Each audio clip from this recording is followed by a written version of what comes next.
প্রবাসীরা যাই নিয়ে আন্দোলন করতেছে, আমি আমার দিক থেকে মনে করি তারা সঠিক আন্দোলন করতেছে। কেন? তারা বউ পোলাপাইন বাংলাদেশে রাখি প্রবাসে জীবন যাপন করতেছে। প্রবাসী বাংলাদেশের জন্য তারা রেমিটেন্স পাঠাচ্ছে।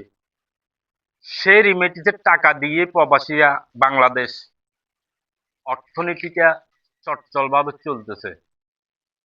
আপনারা অনেকে হয়তো জানেন না যে প্রবাসীদের টাকা পাঠান নিয়ে বাংলাদেশে এমনও গ্রাম অঞ্চলে এমন কিছু বাজার, এমন কিছু এলাকা আছে যেখানে প্রবাসীদের বউ, আত্মীয় স্বজন, ছেলে মেয়ে যখন বাজার করে, কেনাকাটা করে, ওই বাজারগুলো চটচল থাকে। সেটা আমার নিজ চোখে, আমি রাজসাক্ষী, আমার নিজ চোখের দেখা। যদি প্রবাসীদের আত্মীয় স্বজনা ওসব বাজারে যদি উম, কেনাকাটা যদি না করতো, ওই বাজারগুলা টোটালি অচল হয়ে যেত। তাই আমি বাংলাদেশের গভর্নমেন্টের কাছে একটাই অনুরোধ করি, প্রবাসীদের দাবিগুলো মানে নেওয়াতে সবচেয়ে উত্তম হবে।